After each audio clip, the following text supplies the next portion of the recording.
Imagine standing at the edge of a cliff, looking down at a pile of gold, so tall it touches the clouds, and simply turning your back on it. That is the reality of the secret rooms, the non-disclosure agreements, and the high-stakes boardrooms that define the winter of 2024. While the world was busy arguing over her field goal percentage and her turnovers, Caitlin Clark was sitting across from the most powerful power brokers in sports, listening to a number that would have ended the gender pay gap in a single stroke of a pen. $100 million. That was the whispered valuation of the total package: salary, equity, branding, and legacy offered by the upstart predators of the basketball world. The Big Three offered $15 million just for a few weeks of work. Unrivaled offered a Lionel Messi-style equity stake that could have blossomed into a 9-figure windfall. And Caitlin Clark looked at the check, looked at the vultures circling the WNBA, and said no. This was not just a business decision. This was a declaration of war. By rejecting the easy money, by refusing to be a mercenary for hire in a league that didn't exist yet, Clark chose the hardest path possible. She chose the Indiana Fever. She chose a franchise that had been a graveyard for talent for nearly a decade. She chose to be the savior of a league that many of the old guard claimed didn't even need her. The vultures were everywhere, perched on the rafters of Gainbridge Fieldhouse, waiting for the first sign of a limp, the first cold shooting night, the first moment of human weakness. They wanted to collapse. They prayed for the Indiana Fever to crumble under the weight of the hype, because if the Fever failed, the Clark experiment failed. And if the Clark experiment failed, the traditionalists could go back to their comfortable, quiet status quo. But what the world saw on social media, the highlight reels, the logo threes, the sold-out arenas, was only 10% of the truth. Behind the scenes, in the damp, quiet hallways of the practice facility, something much darker was brewing. There is a secret moment from the 2025 training camp that has never been fully deconstructed. It was a closed-door scrimmage where the tension between the past and the future finally reached a breaking point. It wasn't about a win or a loss. It was about the soul of the team. The media was fed a narrative of growing pains, but the reality was a civil war. The veterans knew the world was only watching because of the rookie, and that realization created a psychological pressure cooker that no amount of money could fix. The villains of this story aren't just the rival players who committed flagrant fouls or the coaches who refused to adapt.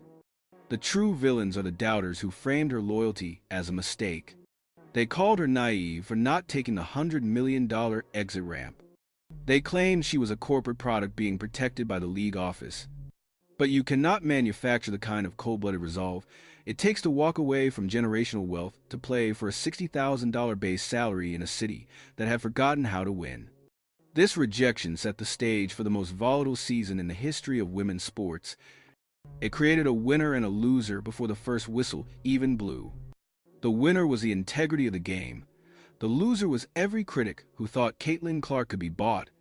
When she stepped onto that floor for the first game of the 2025 season, she wasn't just playing for a trophy. She was playing to prove that the business of Clark was about something far more dangerous than cash. It was about a hostile takeover of the basketball hierarchy. It was about the fact that she didn't need their $100 million. She was going to build an empire worth $1 billion on her own terms. The vultures are still circling. They are waiting for the injury report. They are waiting for the chemistry to sour. They are waiting for the moment the basketball marriage with Kelsey Mitchell hits the rocks. But as we peel back the layers of this narrative, you will see that the $100 million rejection was just the opening move in a grand master plan. What follows is the story of how a single player turned a dying franchise into a global superpower, and why the old guard is terrified of what happens next. To understand the miracle of the present, you have to descend into the basement of the past. Before the lights were blinding, before the ticket prices soared into the thousands, and before the name Caitlin Clark became a household mantra, the Indiana Fever were more than just a losing team. They were a cautionary tale. From 2017 to 2023, the franchise didn't just struggle, it rotted. A record of 60 and 183.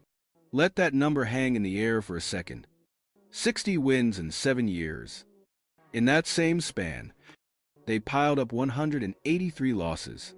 This wasn't just a bad stretch. It was a systemic collapse of a once proud organization. The Gainbridge Fieldhouse, now a cathedral of modern basketball, was once a hollowed-out shell, where the echo of the ball on the hardwood was often louder than the cheers of the crowd. In 2022, the Fever averaged fewer than 2,000 fans per game. Think about the psychological erosion of playing professional sports in front of 1,800 people. You aren't playing for glory. You're playing for survival. You are playing in a necropolis of dead dreams. This was the era of the vulture attack at its most lethal. The media had written Indiana off as a zombie franchise, a team that existed only to serve as a punching bag for the powerhouses in Las Vegas and New York. There was a lingering, toxic smell of defeat that permeated the locker room, a sense that no matter how hard you worked, the result was already written in the stars before the tip-off. The decay started after the legendary Tamika Catchings retired in 2016. When the heartbeat of the franchise stopped, the body began to fail. The team went through coaching changes like a fever dream. Marianne Stanley, Carlos Knox, Christy Sides, searching for a pulse that simply wasn't there. The old guard of the league looked at Indiana and saw a dumpster fire. They saw a place where careers went to die. Even as the team drafted blue-chip talent like Kelsey Mitchell and Aaliyah Boston, the losing culture was so thick it threatened to swallow them whole. Kelsey Mitchell is the unsung martyr of this era. Imagine being one of the most gifted scorers on the planet and spend 5 years of your prime in a black hole. Mitchell was scoring 20 points a night in front of empty sections. Her brilliance largely ignored by a national media that only cares about winners. Then came Aaliyah Boston, the #1 overall pick in 2023. A generational post player who entered a locker room that had forgotten how to celebrate. These two were the steel and the stone holding up a crumbling ceiling. But even their combined greatness wasn't enough to stop the bleeding. In 2023, despite having the Rookie of the Year in Boston, the team still finished with a dismal 13-27 record. The vultures and the media loved it. They used Indiana as proof that the WNBA's draft lottery system was broken. They argued that putting elite talent in a losing market like Indianapolis was a waste of resources. They were praying for the franchise to be relocated or folded, but they didn't see the tiny fractures in the darkness. They didn't see that behind the scenes. Kelly Krauskopf and the front office were preparing for a singular, tectonic shift. You have to realize that what happened next wasn't just luck. It was the result of a city being starved for so long that when the feast finally arrived, the hunger was primal. Before Caitlin Clark ever put on a Fever jersey, the soil of Indiana had been tilled by years of suffering. The fans who stayed through the 60 and 183 era aren't just spectators. They are survivors. They are the ones who remember the nights when the away fans outshouted the home crowd. They remember the blowout losses where the lead reached 40 by the third quarter. When you look at the sea of red and blue jerseys today, you are looking at a resurrection. But you cannot appreciate the life without acknowledging the death. The Indiana Necropolis era was the fire that forged the steel. It created a situation where anything less than a dynasty would be considered a failure. The stakes were set: either this franchise would become the greatest story in sports history, or it would be the final resting place of the greatest prospect the game had ever seen. The vultures were already sharpening their beaks, waiting for the Indiana curse to claim its next victim.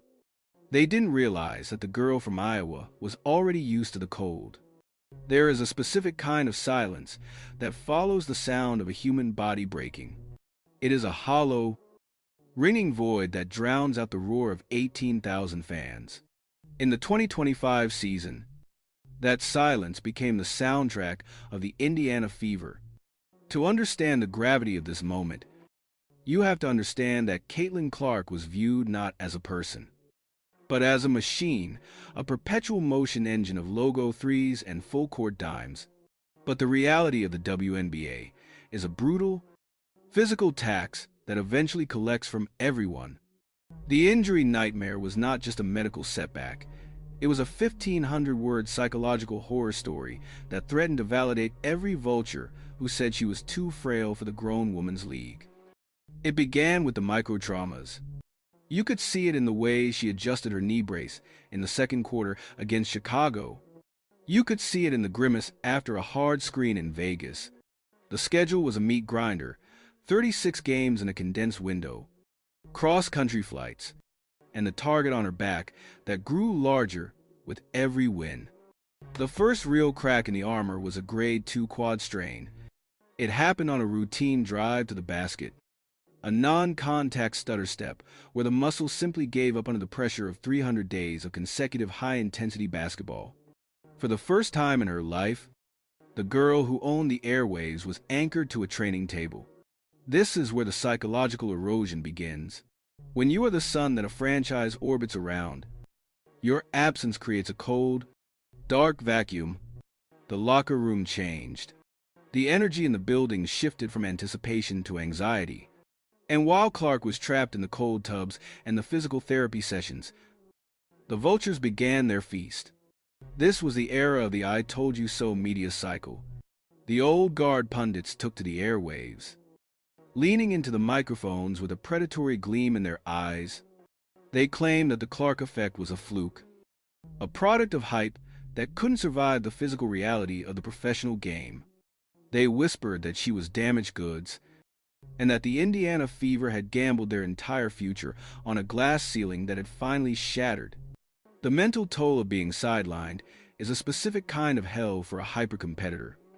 We are talking about 1,500 words of internal agony.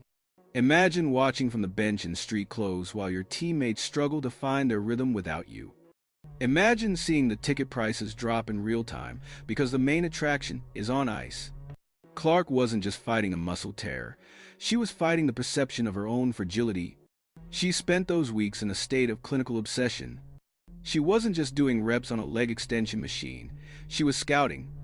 She sat with an iPad for 12 hours a day, dissecting every frame of the game she missed, watching how defenses collapsed when she wasn't there to pull the gravity toward the perimeter. But then, the nightmare deepened. Just as the quad began to heal, a bone bruise in her shooting wrist, the result of a season's worth of hacking and uncalled fouls, flared up. This was the death knell moment. A shooter without a wrist is like a painter without sight. The narrative shifted from when will she return to will she ever be the same. The vultures were no longer just circling. They were landing. They were writing the eulogies for the 2025 season.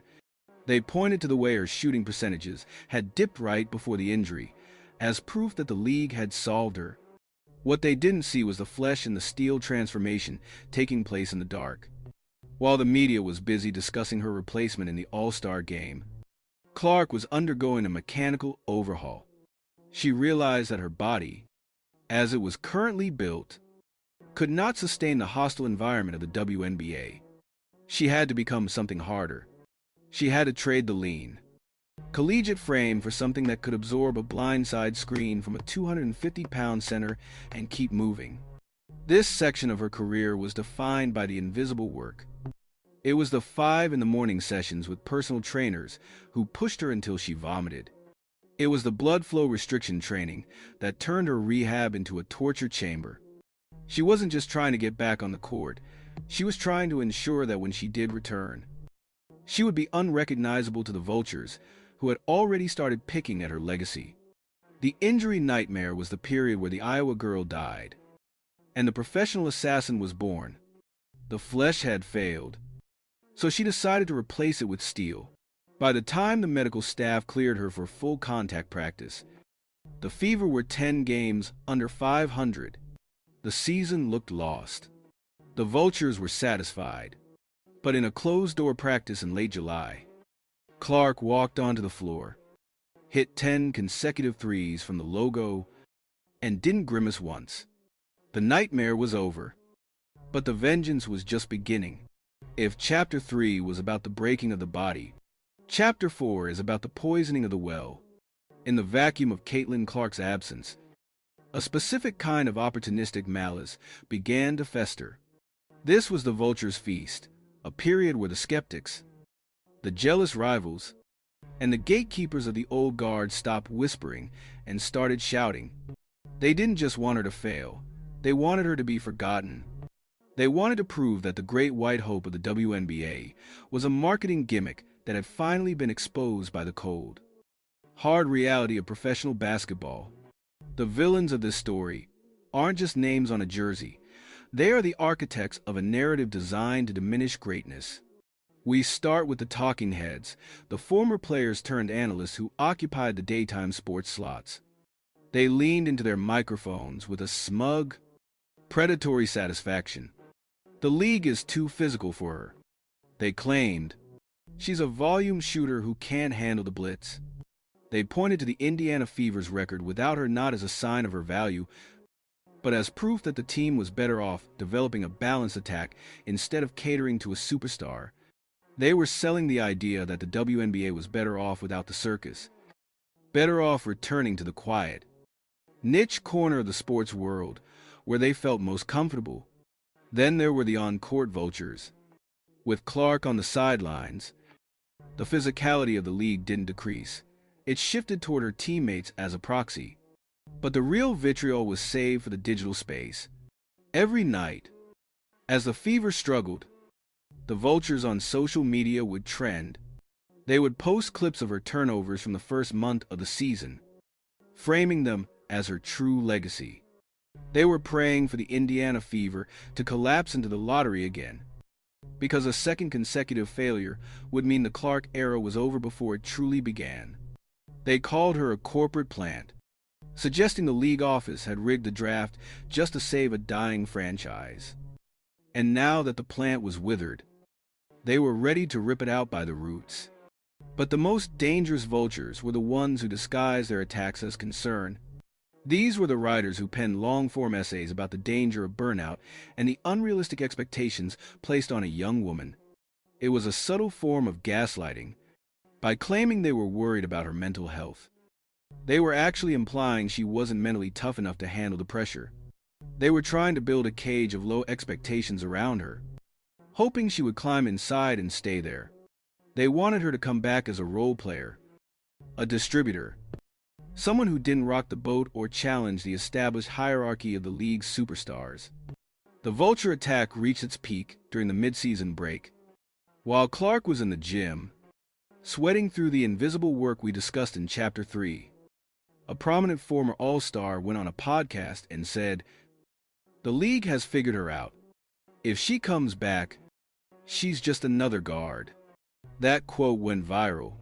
It was the ultimate disrespect, a declaration that her unique, transcendent skill set had been neutralized by a few months of scouting tape. The vultures were no longer just circling, they were landing on the rim, laughing at the idea that a girl from West Des Moines could ever truly own a league that had belonged to the old guard for 30 years. What these vultures failed to realize is that they were providing the very fuel they were trying to extinguish. Clark wasn't just recovering, she was keeping a list. She was watching every segment, reading every headline, and absorbing every ounce of disrespect. The vultures thought they were picking at a carcass, but they were actually poking a sleeping predator. They framed her injury as the end of the hype train, but in reality, it was the end of her mercy. The vulture's feast was about to be interrupted by a very different kind of hunger. When she finally returned, she wouldn't just be playing for the Fever. She would be playing to make every single person who spoke her name in vain regret they ever had a microphone. When the noise of the vultures becomes too loud, the only sanctuary is the silence of the gym. For Caitlin Clark, the 2025 injury hiatus wasn't a vacation, it was a renovation. While the media was busy eulogizing her season, Clark moved her life into the laboratory, the Indiana Fever's practice facility. This is where the redemption was engineered, not through a single miraculous moment, but through a brutal, mechanical deconstruction of everything she thought she knew about her own game. We are moving beyond the highlights now and into the forensic details of how a generational talent rebuilds herself under the microscope. The first phase of the renovation was the weight room war. In the winter leading into 2025, Clark had already begun adding significant muscle, transforming her collegiate frame into something built for the professional trenches. But the injuries, the quad strain, the groin tear, revealed a flaw in the design. She was stronger, yes, but she hadn't yet learned how to carry that new armor at top speed. In the laboratory, she went back to the bedrock. We are talking about compound movement squats, deadlifts, and medicine ball throws that weren't designed for aesthetic muscle gains, but for explosive stability. She worked on her first step acceleration, realizing that in the WNBA, the difference between an open look and a contested heave is measured in milliseconds. But the most fascinating part of this era was the shot mechanics overhaul. If you look at the tape from her early rookie year, her release was a masterpiece of rhythm. But after the wrist injury, that rhythm was broken. There were critics, like radio host Doug Gottlieb, who claimed she had mechanical flaws that needed fixing. While Clark would never publicly credit a talking head, she was privately obsessive about her form. In the laboratory, she began a process of micro-calibration. She analyzed the lift path of her shot, the exact angle of her elbow at the set point, and the flick of her wrist. She wasn't just shooting thousands of balls. She was shooting them with sensors attached to her body, measuring the arc and the rotation to a decimal point. She realized she was shooting too many shots off the dribble, over 75%, and she needed to become more dangerous coming off screens. Then there was the vision quest. Clark spent her time on the sidelines developing what she called sideline perspective. When you're on the court, the game moves at 200 miles per hour.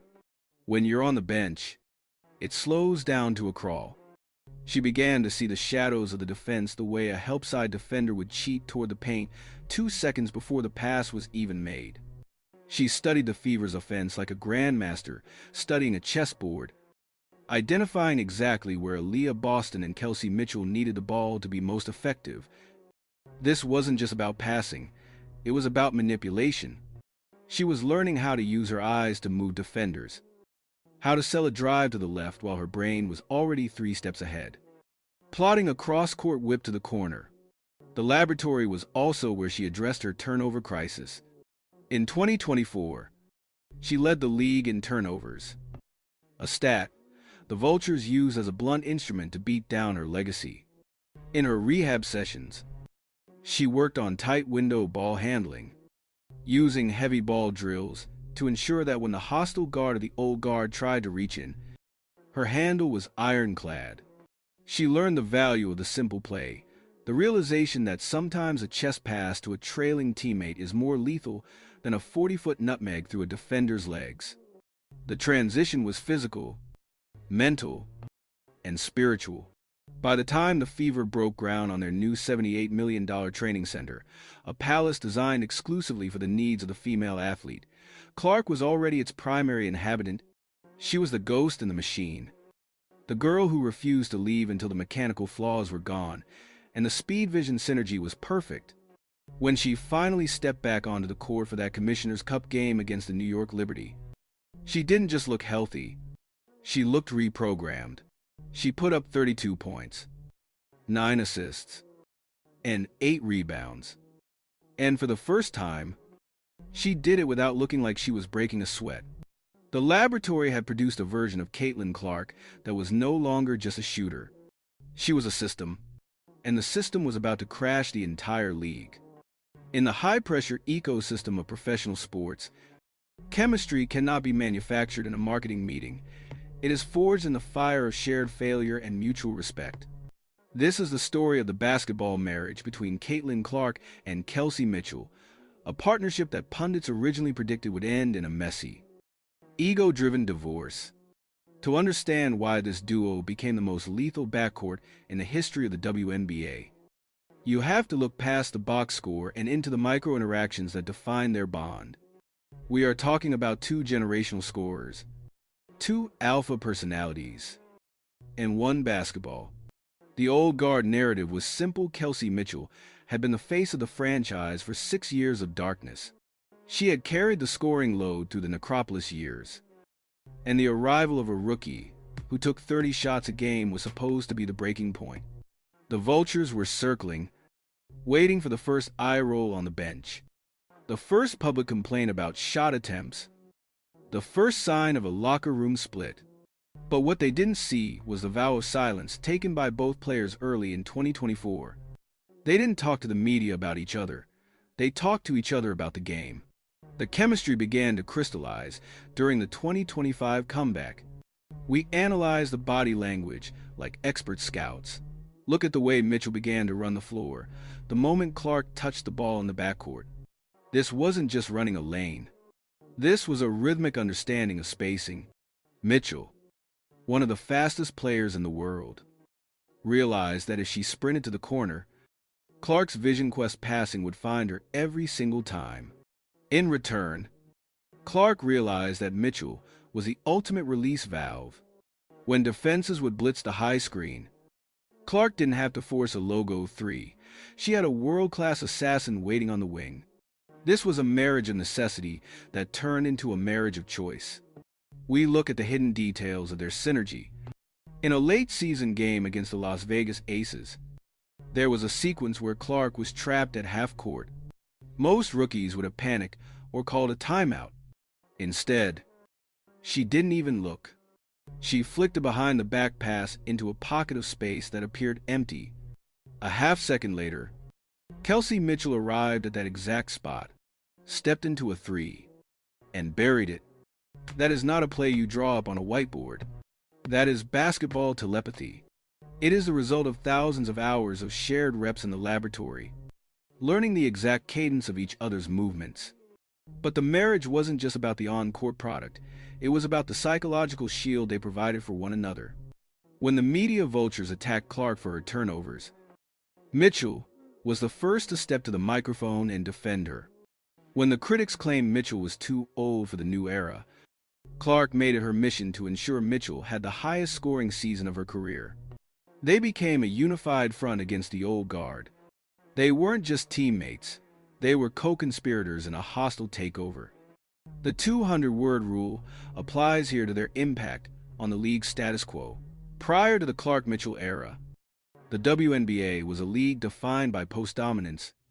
The blueprints for winning titles were built around giants like Aja Wilson or Breanna Stewart.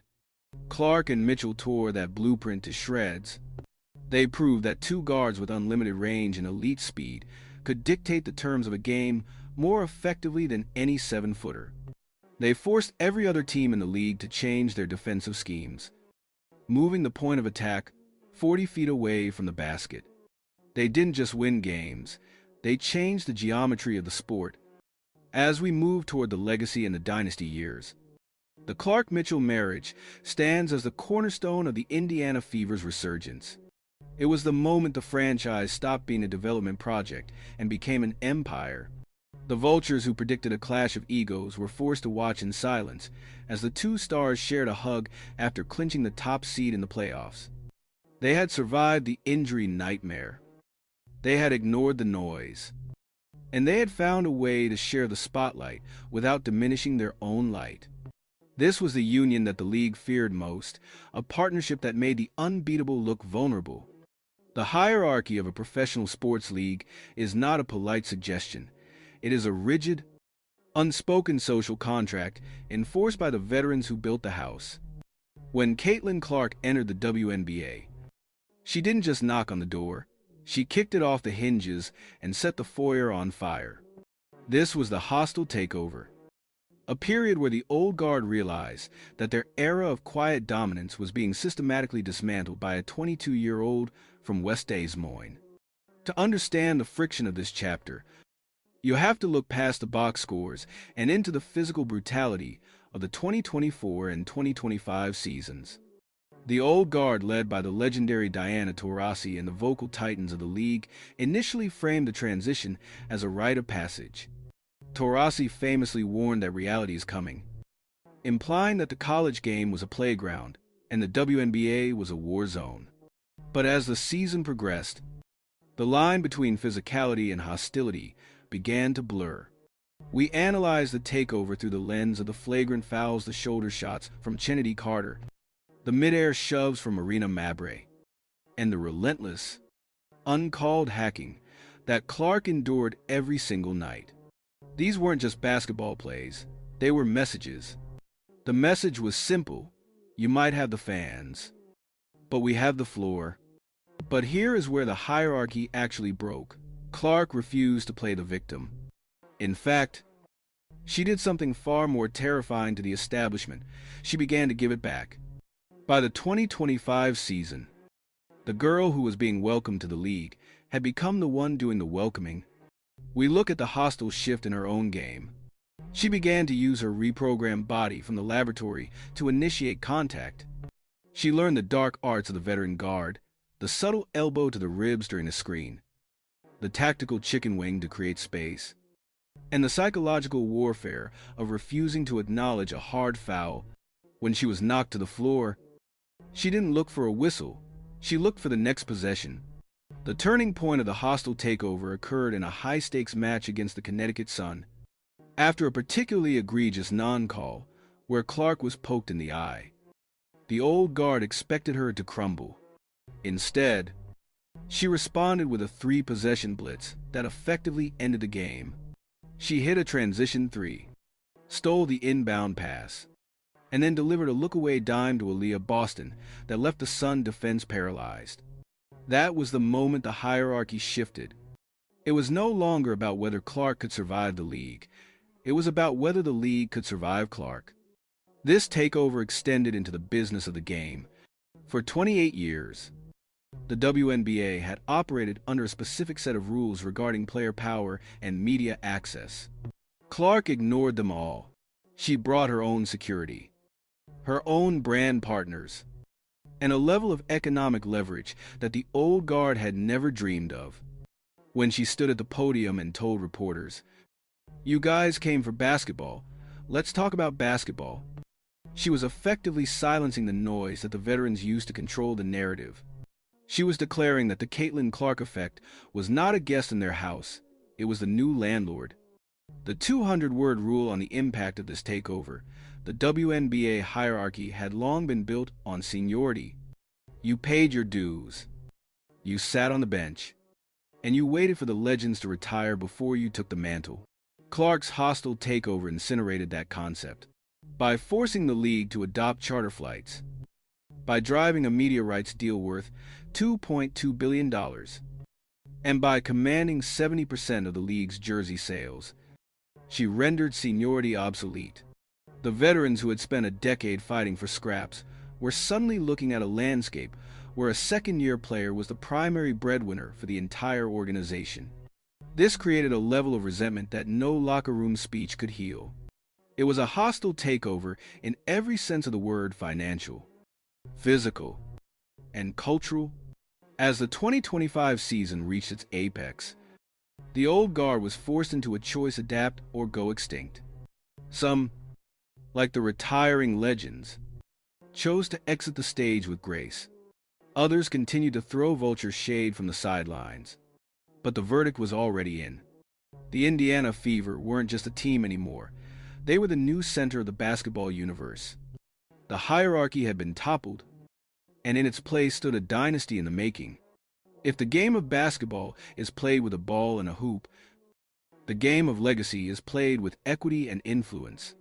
Chapter 8 pulls back the curtain on the shadow deal, the complex, multi-layered financial strategy that allowed Caitlin Clark to reject a $100 million cash offer while simultaneously becoming the wealthiest player in the history of the sport. While the vultures were hyper-focused on her modest $78,000 WNBA salary, Clark and her inner circle were quietly constructing a financial fortress that bypassed the league's traditional compensation structures entirely. This wasn't just getting endorsements. It was a masterclass in modern sports branding. The centerpiece of the strategy was the Double C logo reveal in late 2025. For nearly 2 years, Nike had been playing a long game, using Clark as the unofficial face of the Kobe Bryant line, while they meticulously engineered her own signature brand. The shadow deal wasn't just about the $28 million base contract, it was about the royalty cascade. Unlike previous WNBA shoe deals, Clark's agreement with Nike featured a Lionel Messi-style revenue-sharing model on every piece of signature apparel sold. When the From Anywhere campaign launched on Christmas Day 2025, it wasn't just a commercial, it was a global retail event. By the time her first signature shoe hit the shelves in early 2026, the projections suggested she would earn more from a single month of sneaker sales than any WNBA legend had earned in a 20-year career. But the shadow deal went deeper than sneakers. We look at the corporate quadruple-double: Nike, Gatorade, State Farm, and Wilson. Each of these deals was structured not as a standard pay-to-play arrangement, but as a legacy partnership. For instance, her deal with Wilson Sporting Goods, the first of its kind since Michael Jordan in the 80s, gave her a literal seat at the table in product development.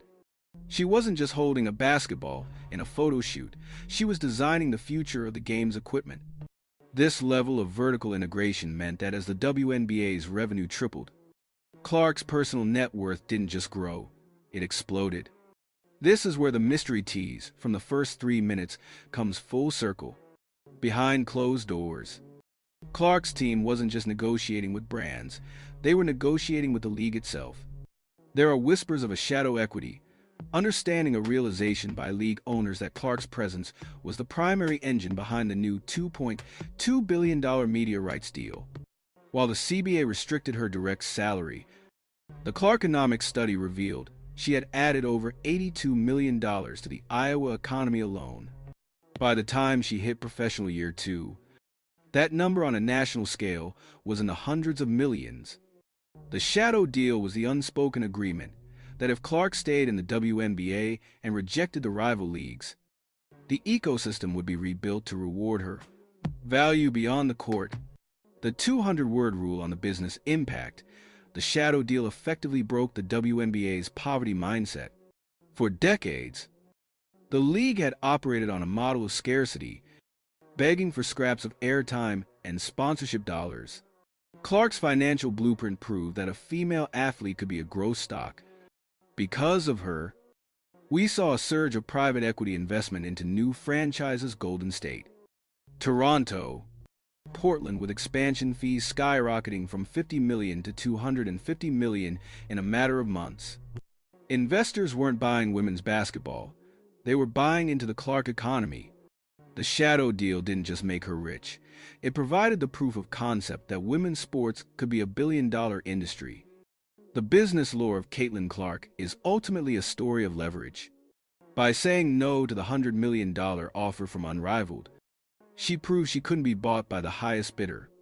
She chose to own the platform rather than be a mercenary.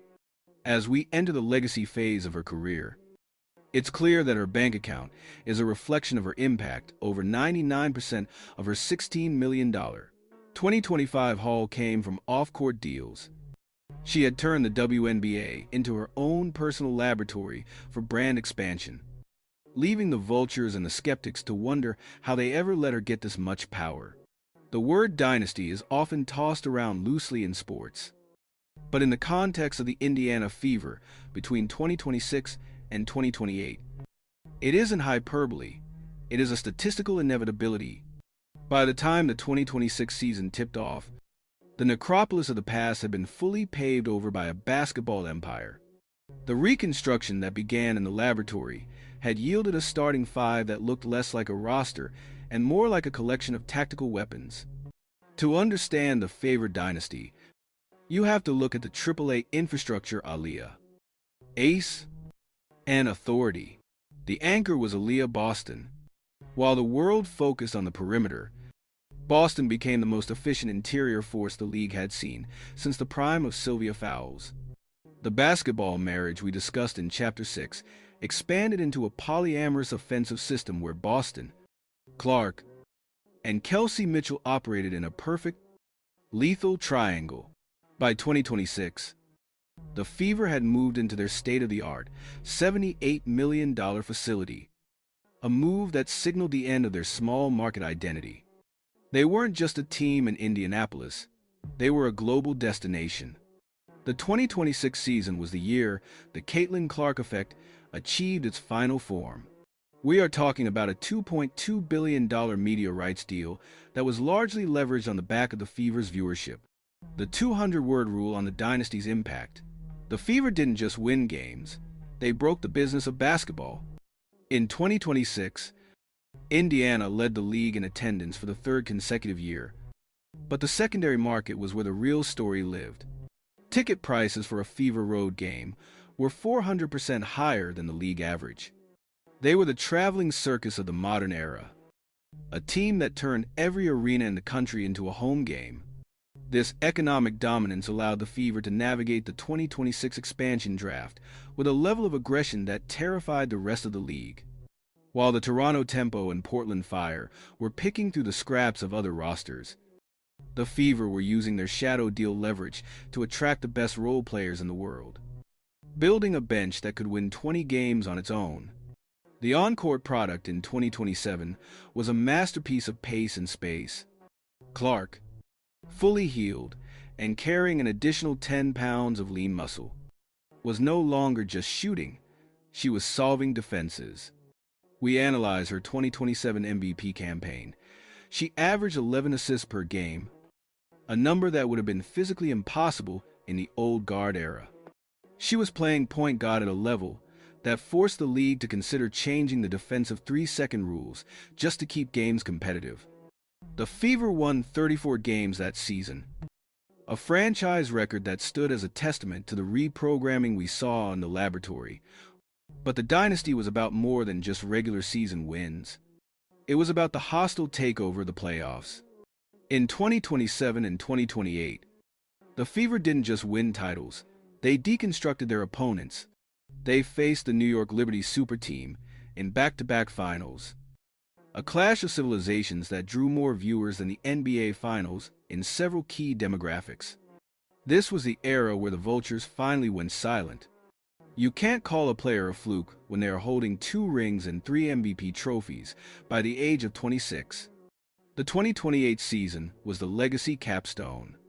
This was the year Clark led the Fever to a perfect home record, turning Gainbridge Fieldhouse into a fortress where opposing teams went to die. It was also the year she led the United States to Olympic gold in Los Angeles, officially cementing her status as the face of global basketball. The Indiana necropolis was a distant memory. The city was now a basketball mecca, a place where young girls from across the globe traveled just to see the Logo 3 in person. The Fever dynasty of the late 20s wasn't just a successful run. It was the blueprint for the future of the WNBA.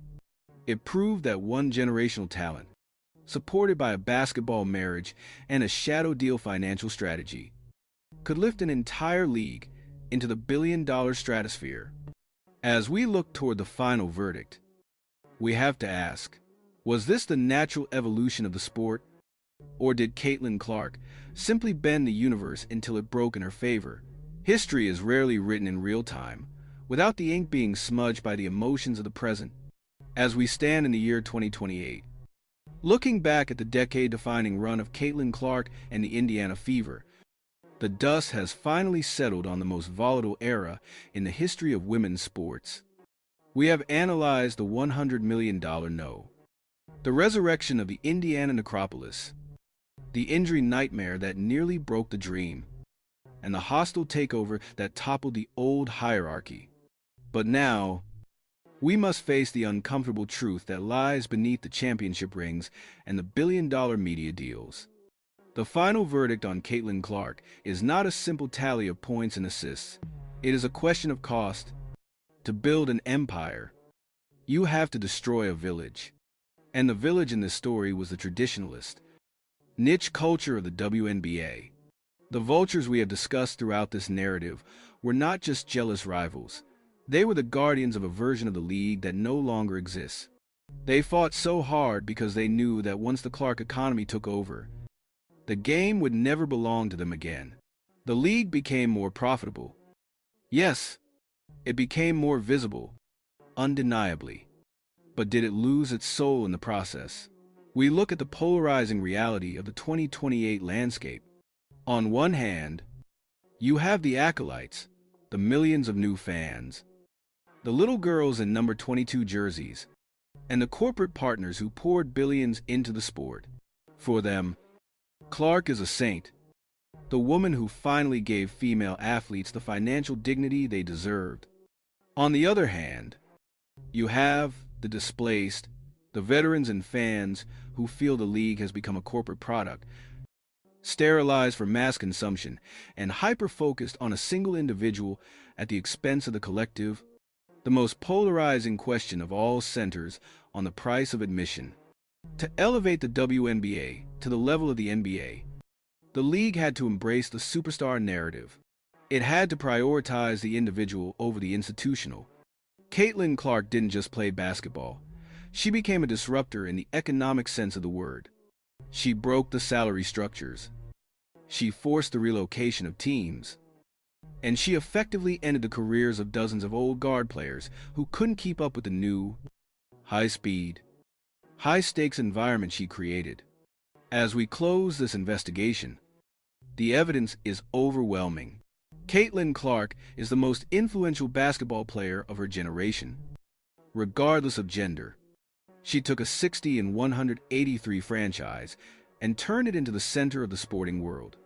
She rejected $100 million to prove that her loyalty to the game's history was worth more than a quick payout. She survived the physical and psychological meat grinder of the professional ranks to become something that borders on the mythological. But every dynasty has its detractors. Every savior has their skeptics. And so, we leave the final word to the comments section. The digital coliseum, where this war was fought every single day. The numbers don't lie. But the feeling of the game is up for debate. We have shown you the laboratory, the shadow deal, and the hostile takeover. We have shown you the transformation from flesh to steel. Now, the question is yours to answer. Is the WNBA better off now that it belongs to Caitlin Clark? Or was the league's true golden age, the one she helped destroy to build her throne? Did she save the game? Or did she just buy it? The jury is out. The legacy is written. The dynasty is here.